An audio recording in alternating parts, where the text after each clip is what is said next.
How's it going, everyone? Welcome back to my channel. My name is Canaxel. Before we look at these reaction videos, I'm going to need you to smash that like button and the subscribe button if you haven't already. So today we're going to be looking at people who are in major debt, how they got themselves there, and some not very sound financial advice. Alright, so our first clip is a guy who says he was £50,000 in debt at 24. Let's see what his story is. By age 24, I was in well over £50,000 worth of debt solely due to gambling.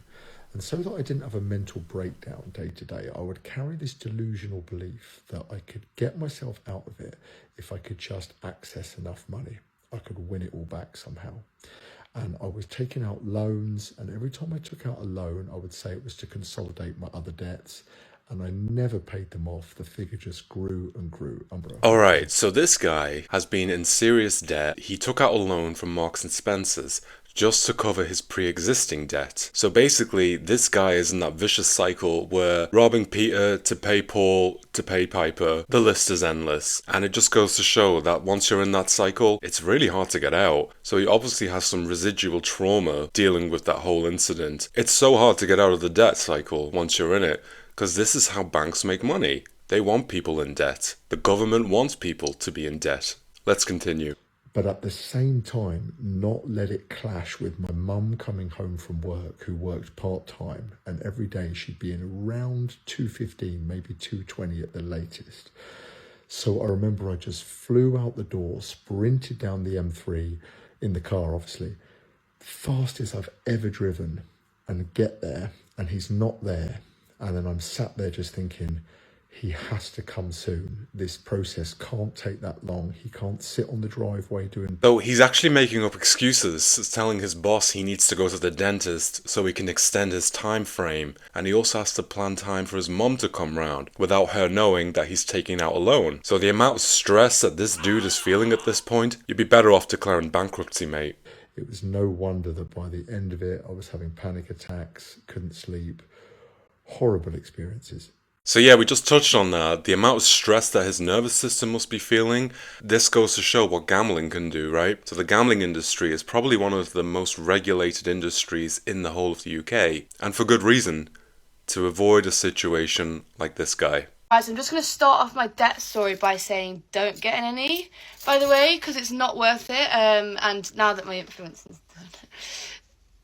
No, seriously though, don't get in any debt, because I was shaking for 3 years every time I got a letter through the post. My dad had to open my post for 3 years because I needed still now, and I'm not able to get any debt because I'm blacklisted from literally everything. I can't use Klarna, I can't use ClearPay, can't get a credit card, don't think my phone's in my name, can't get a car.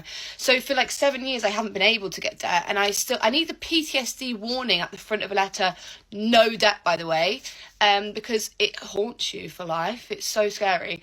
But I don't even know how much I owed, so let's begin.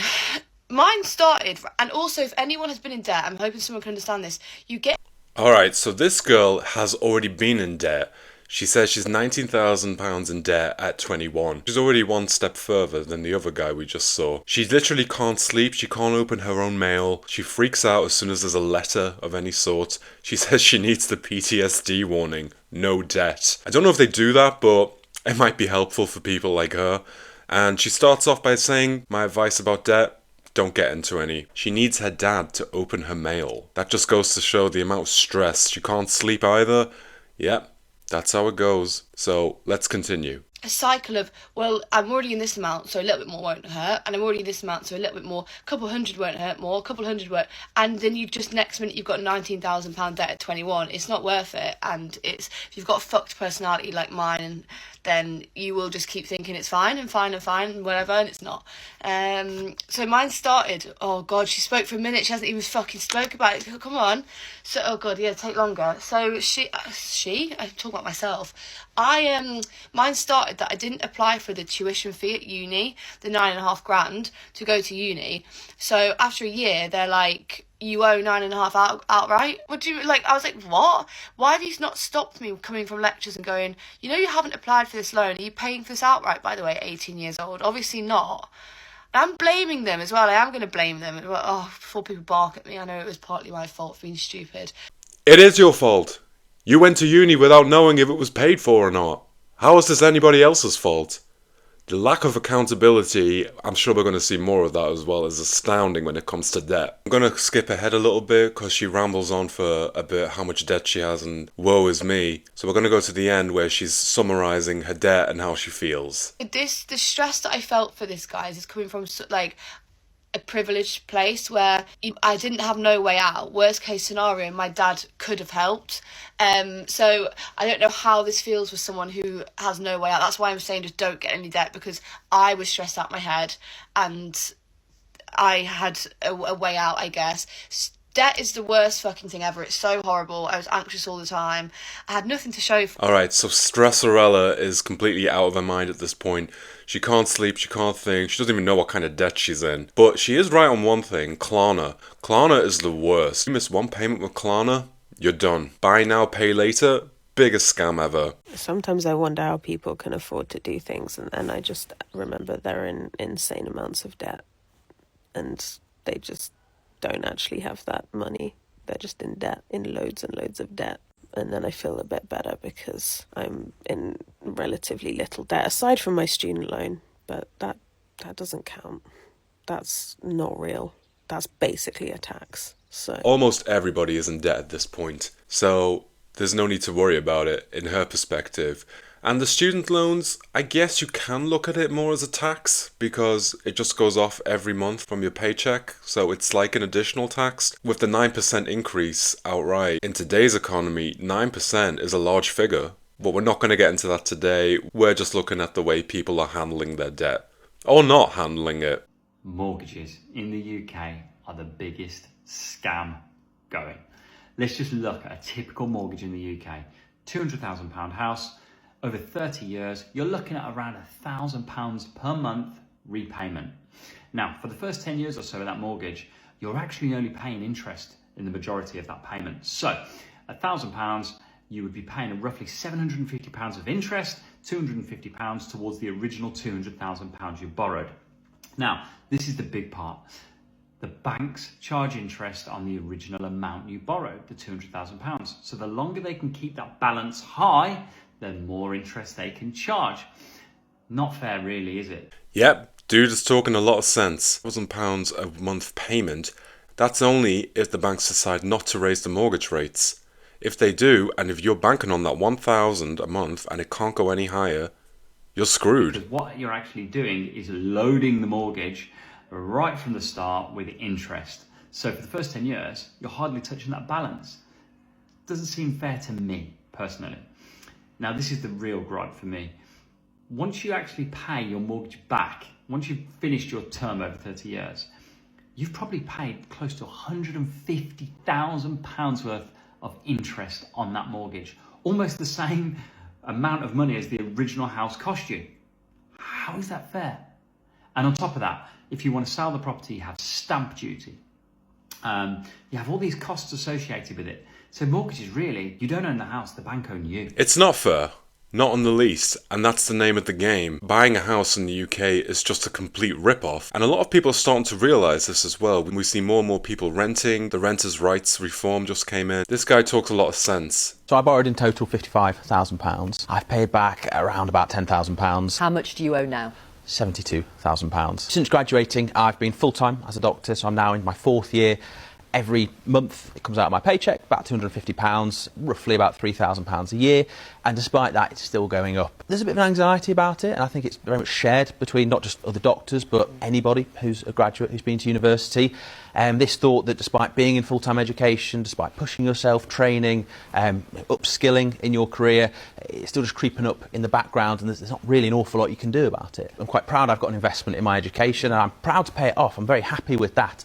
I think what becomes very difficult is when you're paying off so much more than what you borrowed, and it's essentially a 30-year tax just for graduates. Alright, so this guy has already graduated. He's in his 4th year of working as a doctor, and his monthly payments are now £250.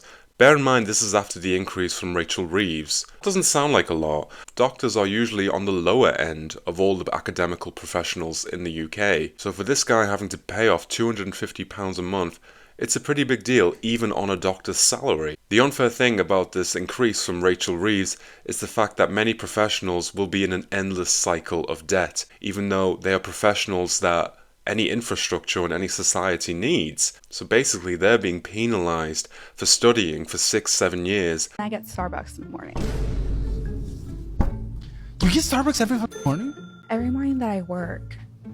And you work 5 times a week? Yeah. Okay, someone needs to shoot you. Well, you get good rewards too. Like you get a free drink. After you spend what? It's 100 stars. Every star $1 is $100. You get a free drink. You do the reload on the app whenever you order on the app, and then you subtract the drink, and then eventually, girl math, you get a free drink. Oh, shut the fuck up. That's a joke, right? You're not actually girl mathing. It's true. You get an extra drink, but you don't have to reload that day. No, you're not getting any free drinks. You basically keep reloading this app from Starbucks, and after you've spent $100, you get a free drink. But you've actually paid for the drink. Drink costs less than 50 cents to make. It was just titled free on your app, which makes you think with your girl math that you got something for free. And why are people still going to Starbucks in this day and age? Understand. The thing is, Yeah. You get a free drink. oh, $8 a drink, so you get 12 drinks. 12 drinks. 12 drinks? I could get you 12 cups of coffee at home for $10. We already know it's much cheaper to make your own drinks at home and take them with you. And that's what these big corporations and companies bank on. People being too lazy to make their own breakfast, make their own drinks, and just lining their pockets full. We've got Costa in the UK. It's actually a little bit bigger than Starbucks is. They run the same scheme, basically. And the coffee tastes like shit. I just went on a vacation, which is so controversial when you're paying off debt. But you know what? There is a thing called balance. There's a thing called balance. And I truthfully believe that you should be able to live your life still and pay off your debt. Because for me, okay, I went to Vegas and I went to go see Illenium. Best concert of my life. Oh my God. Insane. If you're able to go to the Sphere and go see a DJ at the Sphere, insane, you guys. Literally insane. Anyway, besides the point. But I truthfully believe that you should be able to go and enjoy your life. Why? Why be upset? Why be sad? Why be depressed and paying off debt? No. You should be able to live your life and have fun. But it is about a balance. So here we probably have someone who is in so much debt that she wants to drag everybody down with her. She says, go live your life. Who cares if you're in debt? You should go on vacation. You should go to concerts. If you can't afford them and you're just accumulating more and more debt, then you're just digging yourself deeper and deeper into a hole. She says, live your life. Enjoy yourself. I wonder if the debt collectors will be that understanding when they show up at her home. And you definitely have to save money for it, and you have to be responsible about it. Don't be putting vacations on credit cards. I mean, I did for the points, but paid it off. Truthfully, I'm going to still enjoy my life, but you got to be responsible about it. Yeah, you have to be responsible.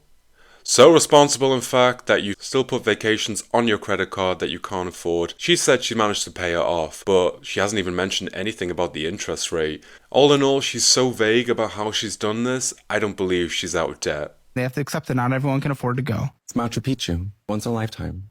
No. I like the travel benefits. Which is completely negated by all the interest that is accruing, so I don't really understand. I don't know. It's paying for my trip next month. Yeah, and you've more than paid for your trip in the amount of interest you've given them. I still enjoy it. Okay, but you could have paid for it plus maybe a first class ticket. If you weren't giving them all money and interest. First class. I'm saying the money would have stretched further. Okay, gotcha. It astounds me how every trip that they've accumulated thousands upon thousands of dollars of debt is always a once-in-a-lifetime opportunity. Is it really, though, a once-in-a-lifetime opportunity? Won't the opportunity still be there once you've saved up enough money to go on this trip? Where are you going, even? Tomorrowland in Belgium. You have maxed out. Just ridiculous. Tomorrowland in Belgium. And we love Tomorrowland. Great festival. At least I'm in Europe. I can just get there. I don't have to cross an ocean to get to Belgium. Well, maybe a channel. This guy is going to Tomorrowland and accumulating more debt. Credit cards. No wonder he left. $5,000 $93.99. So it looks like this guy has actually lost a relationship over this guy's really bad finances. This guy clearly has no financial literacy. He doesn't know what he's doing. He's not even getting a good deal. Like we heard, he could have gone first class if he just paid it outright as opposed to taking on more debt. Not everybody will put up with a partner who can't manage his or her finances. No, bitch. You need to know where your money's coming from and where it's going. That's one of the great things about TikTok. It allows us to see the hopeless, awful mistakes that everybody else is making and hopefully learn from them. But I think that's all we can take for today on people on their bad financial advice. I hope you enjoyed this video. My name is Knaxel. Thanks so much for stopping by, and I'll see you on the next one.